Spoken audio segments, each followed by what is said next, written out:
Cześć! Pozdrawiamy Was z dalszej części rejsu jachtem Tuamotu, na pokładzie którego podróżujemy po archipelagu San Blas. Minęliśmy kolejną grupę wysp, zwaną Cayos Cocos, i zmierzamy do najpiękniejszej i najbardziej wysuniętej na wschód i w stronę Kolumbii grupy wysp. Zmierzamy do miejsca, gdzie nie docierają jednodniowe wycieczki z kontynentalnej Panamy, gdzie większość wysp jest bezludna i możemy spotkać jedynie żeglarzy i lokalsów.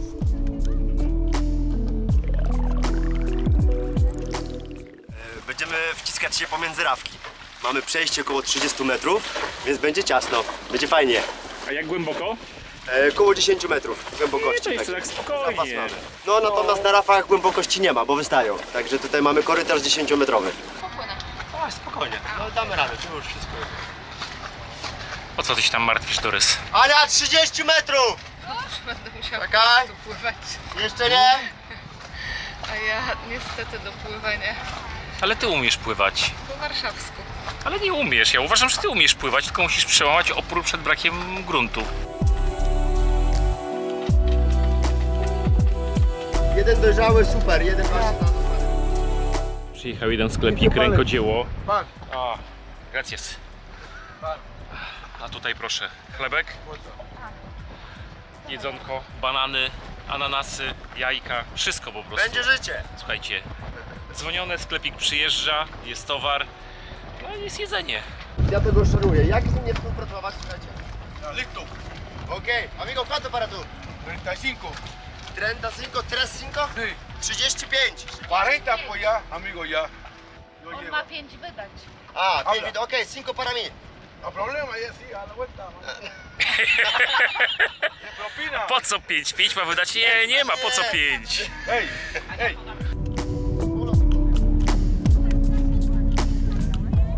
W tej części San Blas nie ma żadnych sklepów, a tym bardziej stacji benzynowych. Potrzebne produkty dowożą Indianie, tacy jak Ibin, którzy są właścicielami wysp. Pozwalają korzystać z wysp i plaż, oczywiście pod warunkiem, że korzysta się z ich usług. Oprócz jedzenia dowożą też wodę pitną i do kąpieli, bo taniej jest ją kupić niż puszczać w ruch od salarki. Idealnie. Jesteśmy w połowie trasy na kolejną grupę wysp Ordopukip. Jedna z nich jest wyjątkowa, ale pokażemy ją kolejnego dnia. Na łodzi szybko łapiemy naturalny dobowy rytm, który wyznaczają wschody i zachody słońca.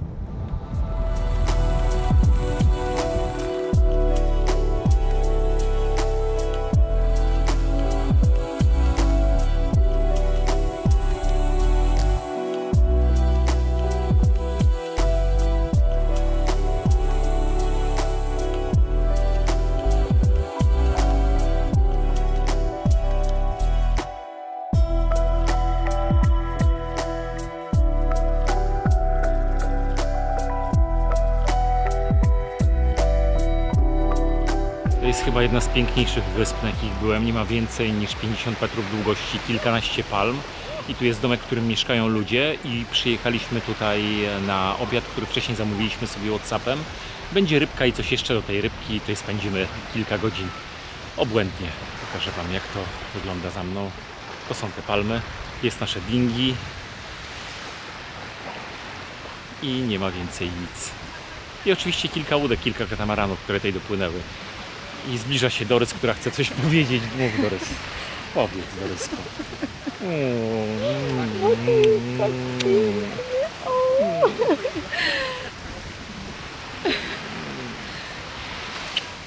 Jest naprawdę ładnie. Kosmicznie, nie? Ja powiem Ci, że nie byłem w takim miejscu jeszcze.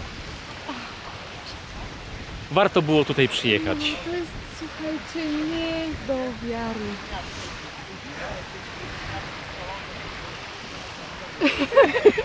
Dobra.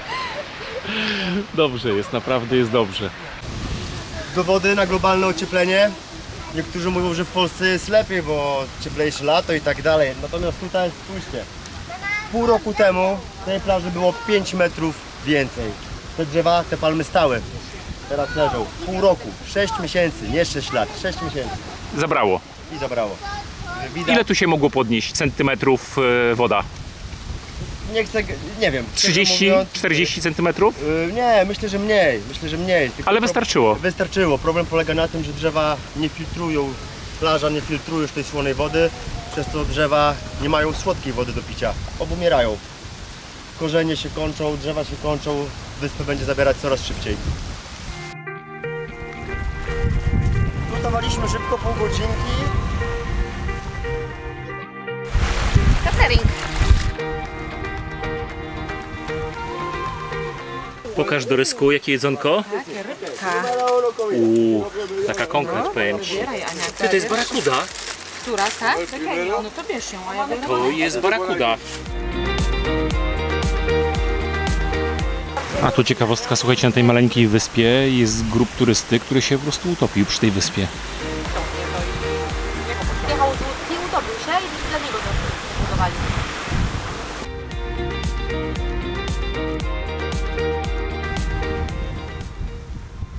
Wszystko co dobre szybko się kończy. Czas wracać, a po powrocie pojawia się kolejna okazja zakupowa, bo przypłynął kolejny sklep. 15, 20, 25.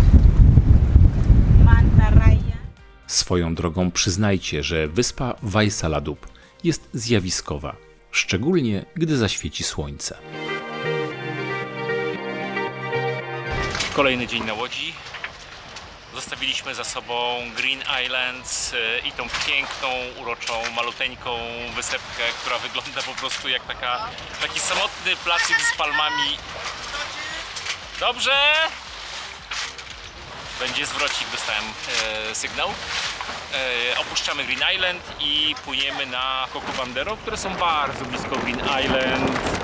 I z każdą milą jest coraz piękniej, ma być coraz piękniej, no ale tutaj tak naprawdę na każdym miejscu jest naprawdę cudownie. Powiem wam, że zaskakująco. Ja powtarzam się, wiem, jestem tego świadom, ale naprawdę zjawiskowe miejsce. Ahoj! Ahoj! Ahoj!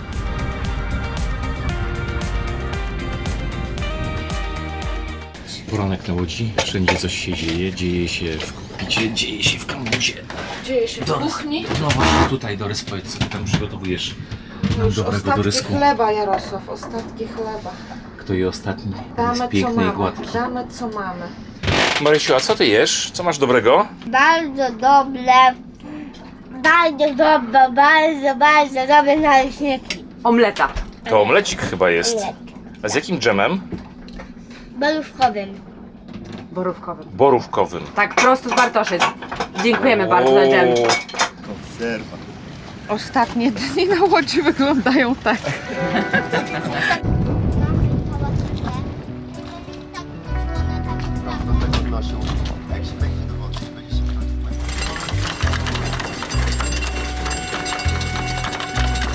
Dotarliśmy na Green Island i na tej wyspie zjemy pyszny obiadek.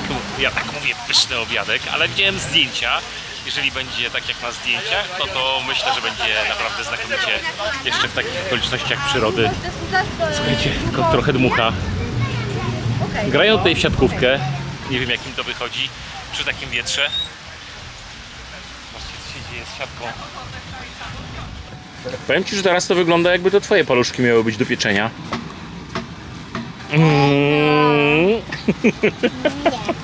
Obiadek się przygotowuje, proszę. Ale czad.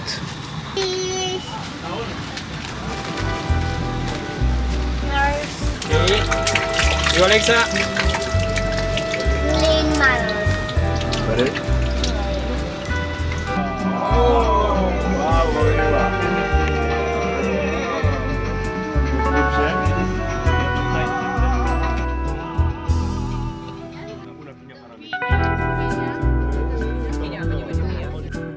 Hola, chef! Hola, ¿qué tal? Hola, amigo. Excelente, bien, bien.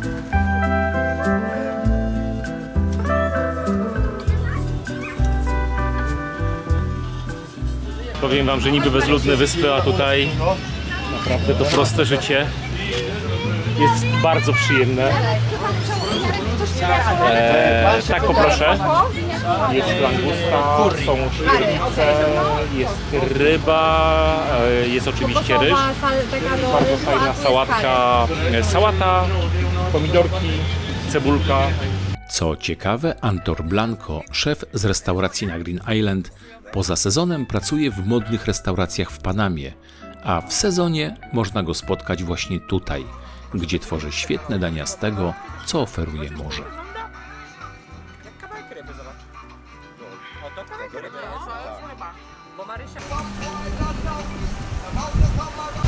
Okrutnie dmucha, dzisiaj przyszło naprawdę mocne wianie, 3-4, nie wiem czy nawet nie więcej Beauforta.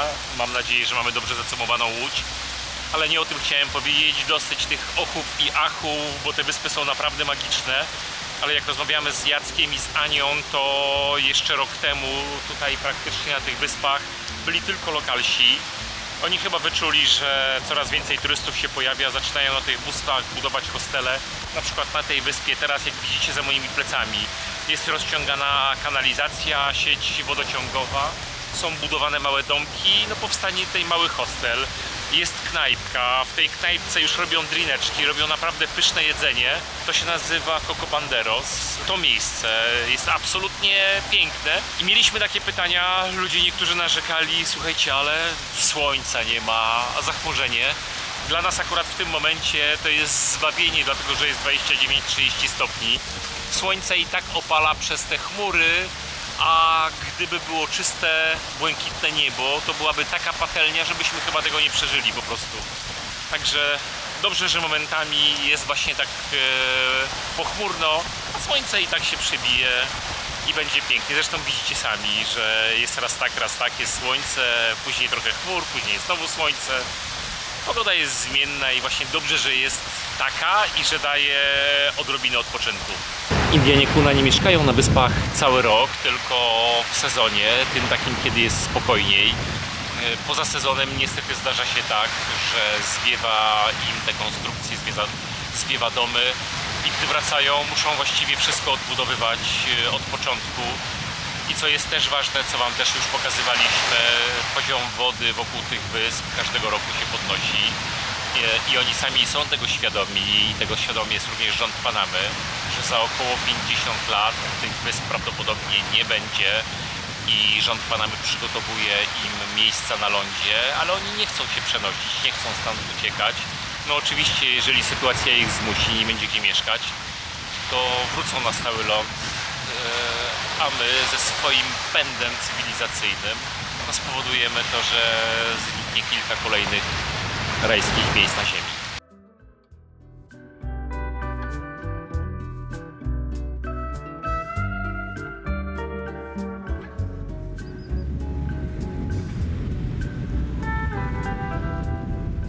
Co to za flagi? Dlaczego tutaj są dwie flagi?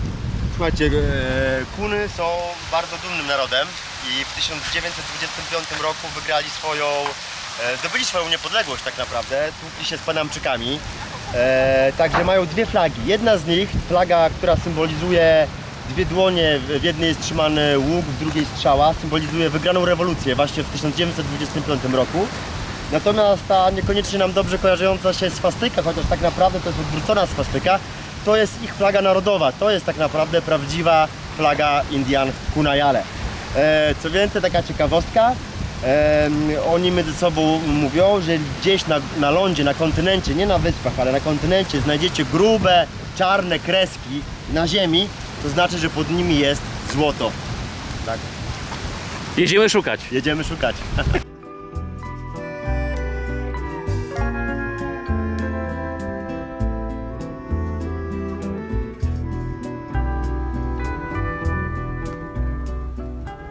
Powiedz mi jeszcze raz. Że wierzyć mi się nie chce w to wszystko, co widzę.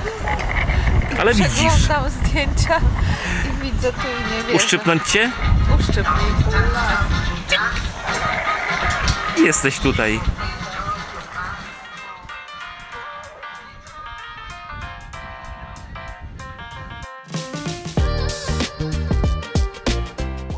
Cocobanderos są wyjątkowo piękne, o czym przekonujemy się oglądając je z lotu ptaka.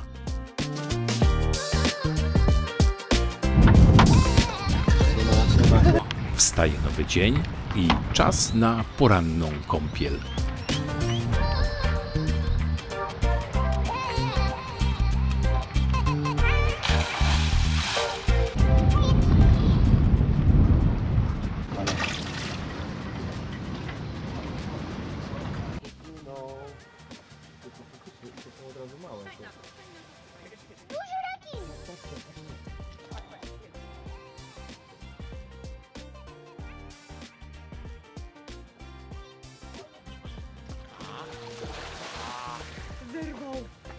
Słuchajcie, kto ma wakacje, ten ma wakacje, a niektórzy mają przedszkole. Szkoła już? Szkoła czy przedszkole? Zerówka. Zerówka. Tak, robimy program zerówkowy. Aha. Kodujemy dzisiaj. Kodujemy. Jaki następny masz? Czyli to jest 2. Jaka literka? 2 i... I szukamy, jaki ma kod? A jak Ala. Jak Ala, dokładnie. Jaki ma kod? 2A. Jasny zielony. Tak, jasny zielony. Tu jest mama przy kotwicy, to jestem ja z pomarańczowymi rzęsami, tu tata.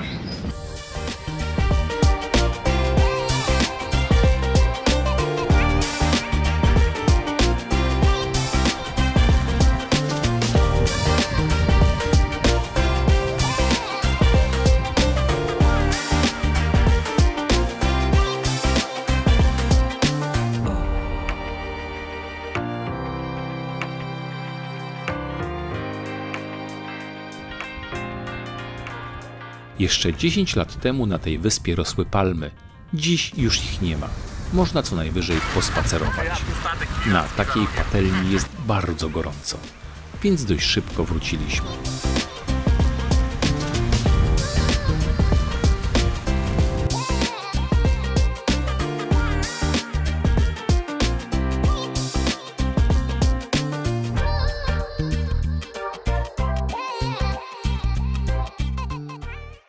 Przypłynął kolejny sklep i kolejna okazja na zakup wyszywanek mola, gdyby ktoś nie zrobił tego na początku. To wyspa, na której przed chwilą byliśmy naszym pontonem. Wymarła, prawda? Cocobanderos słyną z pewnej ciekawostki.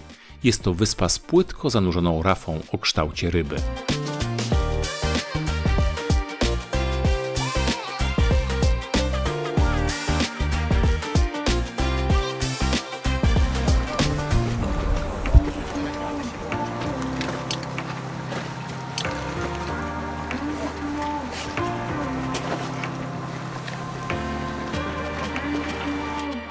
Obserwacja pogody.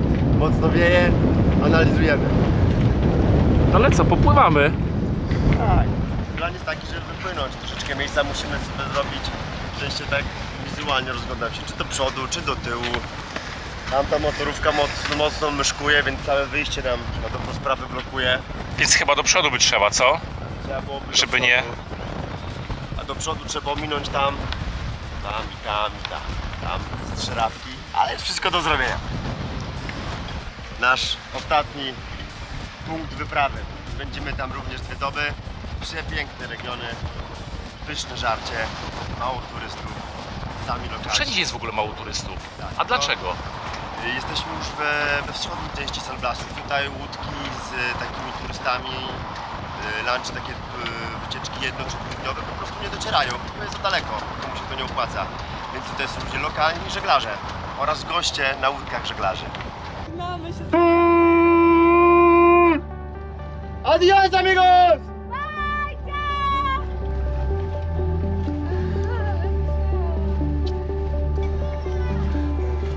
Kapitanie, jaki kurs? Kurs Holandesy. Tam się będzie działo.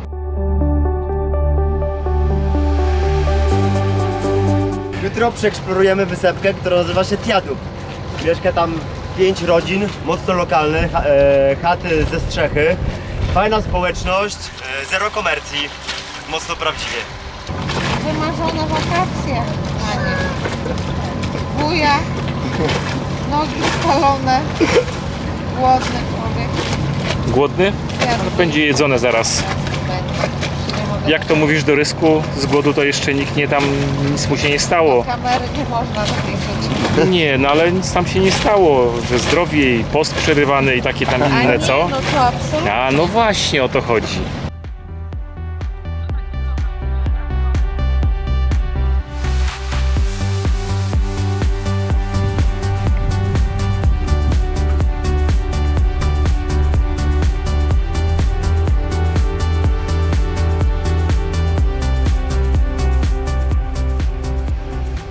Dotarliśmy na ostatnie wyspy w naszej podróży po San Blas, Hollandesy.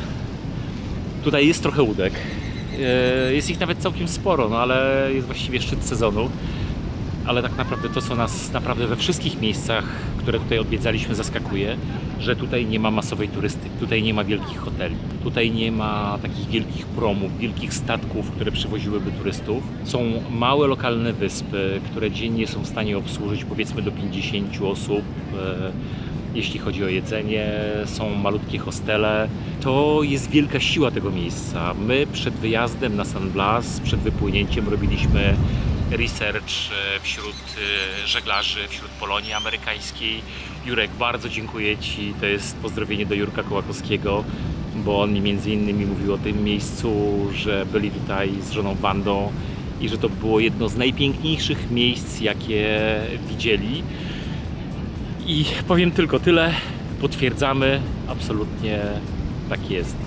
Oczywiście to miejsce się zmienia, bo oglądaliśmy książki, mapy nawigacyjne, zdjęcia z tych miejsc, jak one wyglądały 10, 15, 20 lat temu.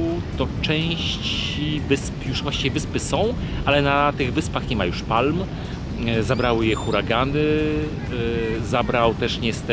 zabrało morze, które podnosi się i odcina powolutku tym palmom możliwość filtracji wody i normalnej wegetacji.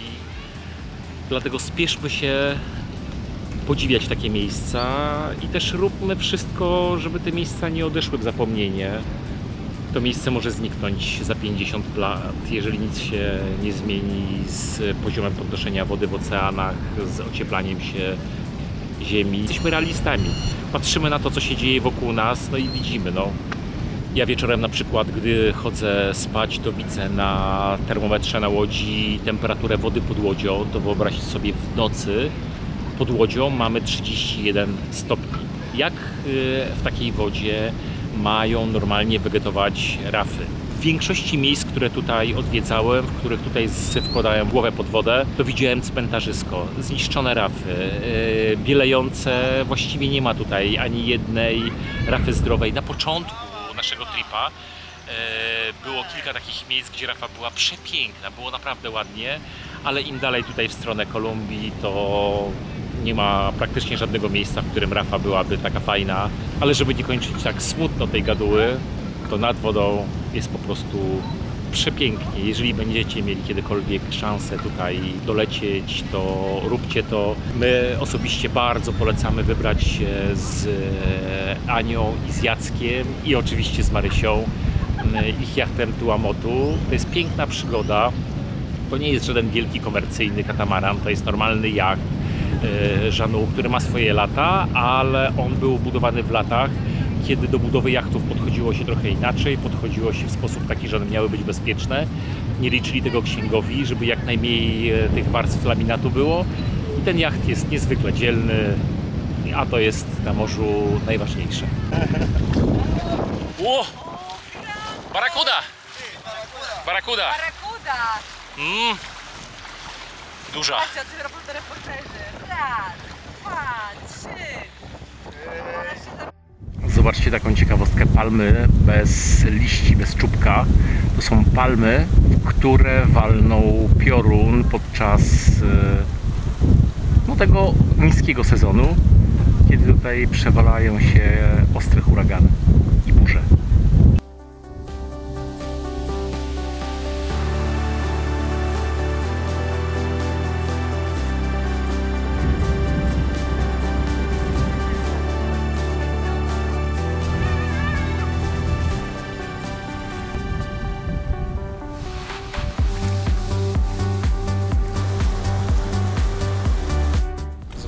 recykling, zgniotki, no i pewnie sprzedają aluminium.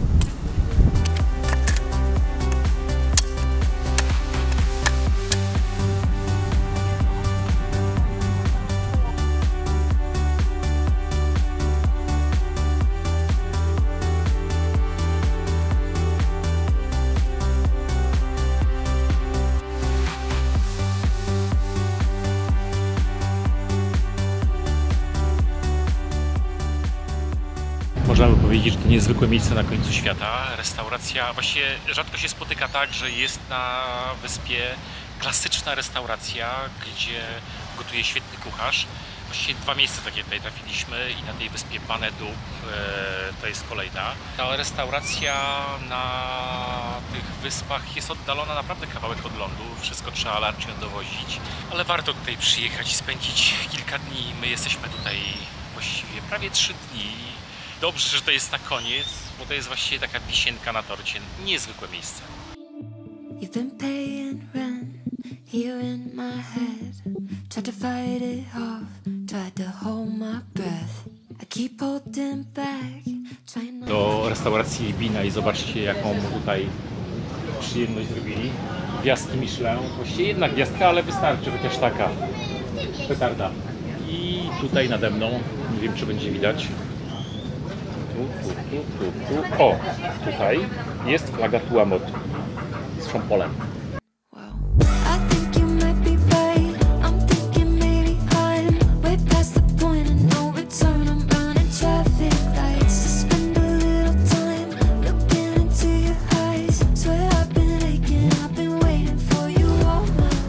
A ja kocham ceviche. Jeszcze widzę, że z awokado chyba jest, nie? Weź sprawdź, Dorys. Co to jest? Powiedz, ceviche? Ceviche dobre? Przepyszka. Matko, jakie tutaj dobra. Pizzę się robi, tak? Też masz lobster z makaronem, czy masz Nie, rybę? ja mam rybę. A jestem już tak głodna, że... Wszystko zjesz. Tak na nas przystało, mocno alkoholowo. Piccolo! Tak jest. Proszę bardzo. Życzę wam powodzenia na tej drodze, żeby wam się spełniły wszystkie marzenia. Bardzo dziękujemy. Dziękuję. I wszystko. Żebyście byli zdrowi i żebyście mieli takich sympatycznych ludzi jak my cały czas w pokładzie, a nie jakichś mruków i ponurów. Pozdrawiamy. Super. Dziękuję bardzo. O, no to... No. Zdrówko! Zdrówko za spotkanie!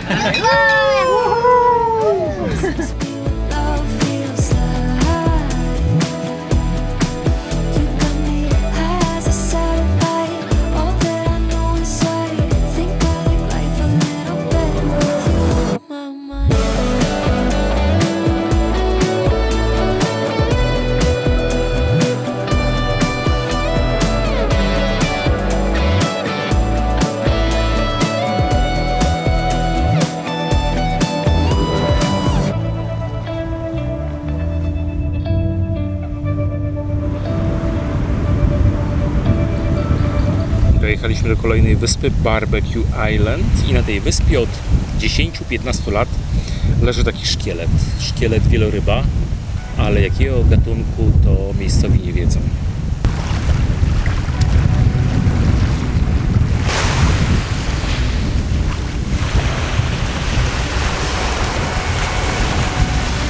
A co ty mi tak kamerujesz, Dorys? Co, bo masz koszulkę i spodenki w kolorze prawie, że... Bo mam fajny napis, powiem ci. Mi się ten napis podoba. W końcu dociera do nas, że to koniec niezwykłej przygody na archipelagu San Blas. Nastroje w związku z tym są już nieco minorowe, ale przecież to nie koniec wyprawy.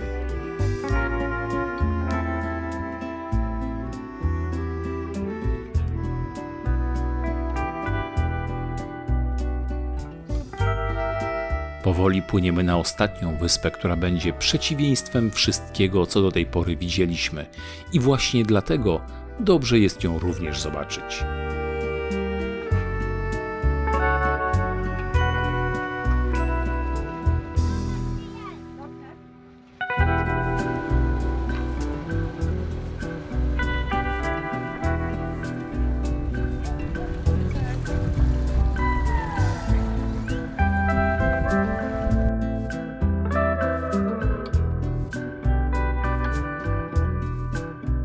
Przez chwilę zastanawiamy się, jak da się żyć na tak zatłoczonych wyspach, gdzie każdy skrawek ziemi jest wykorzystany na dom, sklep, szkołę lub uliczki. Wolnych przestrzeni brak. Ale porównując do tego, co było dostępne na Hollandesach, na Sugdub, jest wszystko. Sklepy z wieloma potrzebnymi towarami, zarówno spożywczymi, chemią i budowlanymi.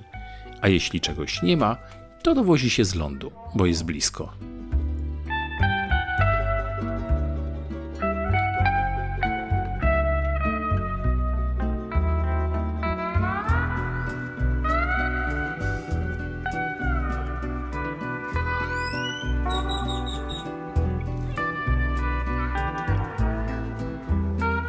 Tutaj można doładować internet na kartę, chociaż nasz Xoso świetnie dawał sobie radę.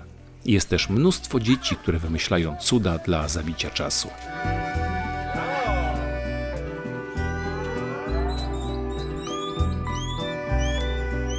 Tutaj też można spotkać pierwsze grafiki poświęcone stuleciu obchodów niepodległości przez Indian Kuna.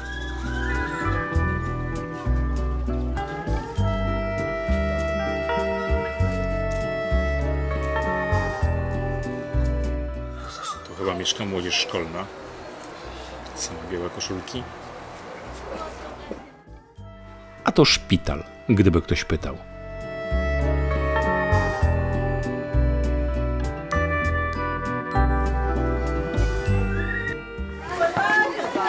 Dzisiaj chyba woda dojechała na wyspę, bo jest wszędzie wisi pranie świeże i co drugie dziecko widzimy w misce kąpiące się, więc Ania z Jackiem się śmieją, że dzisiaj dzień prania i kąpania. Woda dojechała, tak. Woda.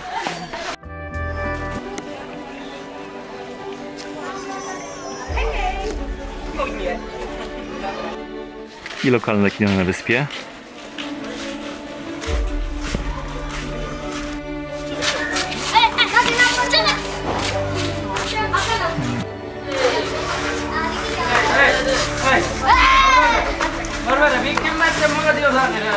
Z góry dopiero uświadamiamy sobie, jak zatłoczona jest wyspa Sugdub. Piorunujące wrażenie. Ale przecież skoro część Indian nie chce mieszkać na lądzie, to gdzieś mieszkać muszą. Najlepiej blisko lądu, bo jest tu większość potrzebnych rzeczy. Ale nam i tak zdecydowanie najbardziej przypadły do gustu Hollandesy.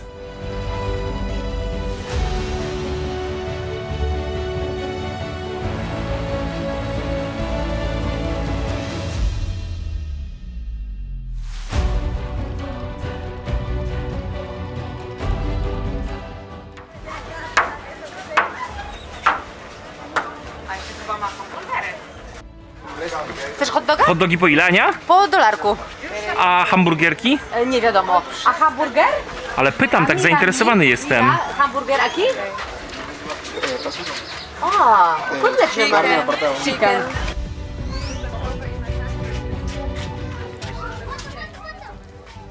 Jak widać, na tych wyspach słodka woda to życie.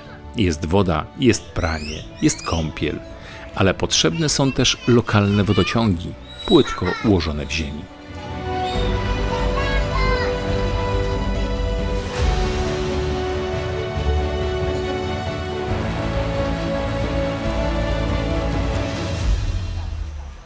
Robimy ostatnie zakupy na dalszą podróż po Panamie, bo dobrze mieć pod ręką świeże owoce. To miejsce pełni rolę sklepu, stacji benzynowej, gdzie można zatankować jachty, a także kupić butle z gazem.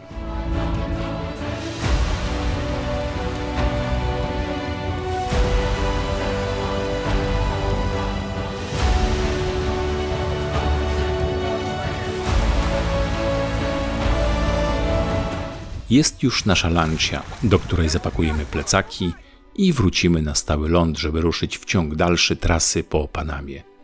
Ale tego rejsu nie zapomnimy nigdy.